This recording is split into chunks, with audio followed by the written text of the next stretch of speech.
IPL mini auction. सुनने में लगता है कि ये सिर्फ पैसों का खेल है ना? पर असल में ये एक शतरंज की बिसात थी, जहां हर टीम बहुत सोच समझकर अपनी चाल चल रही थी।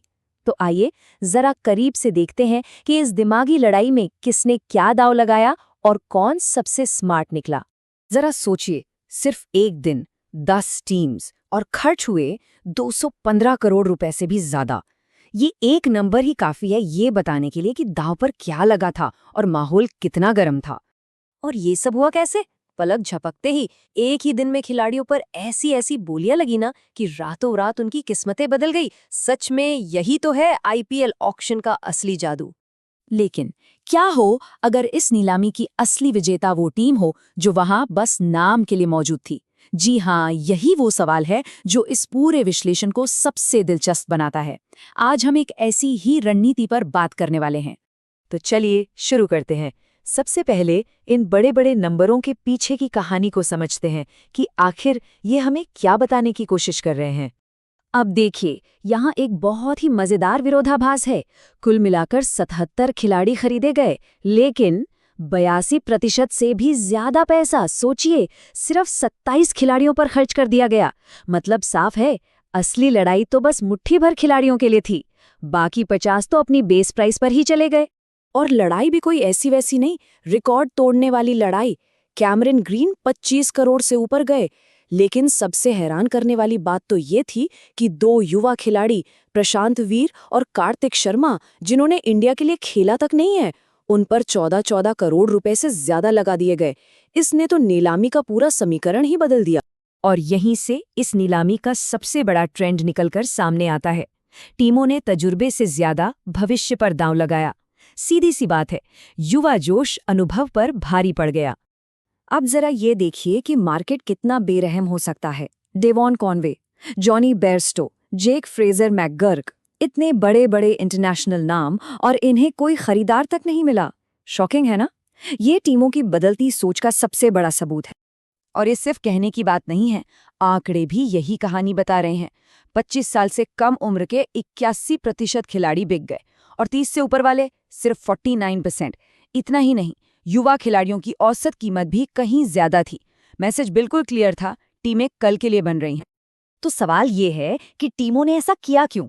इसके पीछे की इकोनॉमिक्स को समझते हैं। पहली बात, एक युवा खिलाड़ी टीम के लिए लॉन्ग टर्म एसेट है, मतलब 12 से 15 साल का इन्वेस्टमेंट।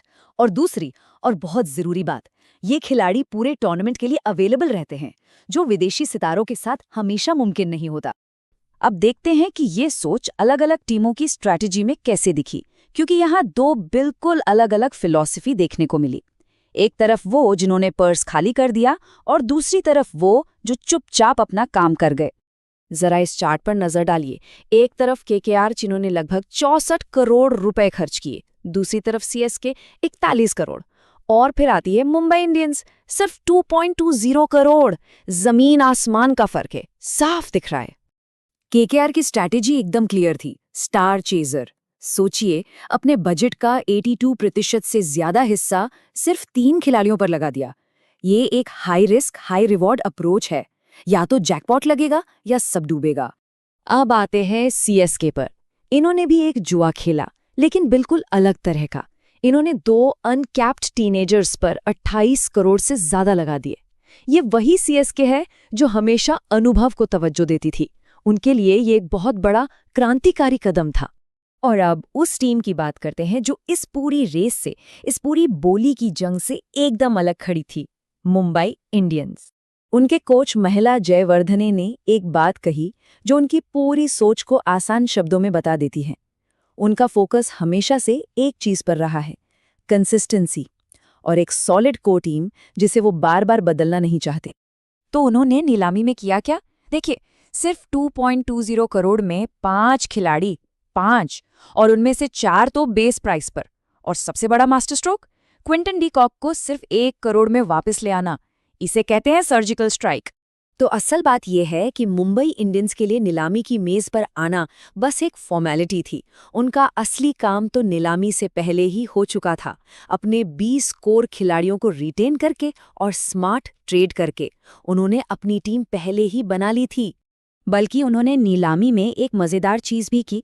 जब उनके पुराने खिलाड़ी कैमरन ग्रीन की बोली चल रही थी तो उन्होंने भी बस मजाक में एक बोली लगा दी। ये दिखाता है कि वो कितने रिलैक्स्ड थे जबकि बाकी सब करोड़ों के लिए जंग लड़ रहे थे। तो यहाँ हमने ट्रॉफी जीतने के दो बिल्कुल अलग रास्ते देखे। एक तरफ है सुपरस्टार्स खरीदने का रास्ता, बहुत सारा पैसा, बहुत सारा रिस्क, जैसा केकेआर और सीएसके ने किया। और दूसरी तरफ है एक सॉलिड कोर टीम बनाओ, उस पर भरोसा करो और नीलामी में बस छोटे मोटे गैप्स भरो, मुंबई इंडियंस का रास्ता। लेकिन अब सबसे बड़ा सवाल, जब मैदान पर असली मुकाबला शुरू होगा तो इनमें से कौन सी सोच जीतेगी? पैसों का खेल या सब्र का फल? इसका जवाब तो अब वक्त ही देगा।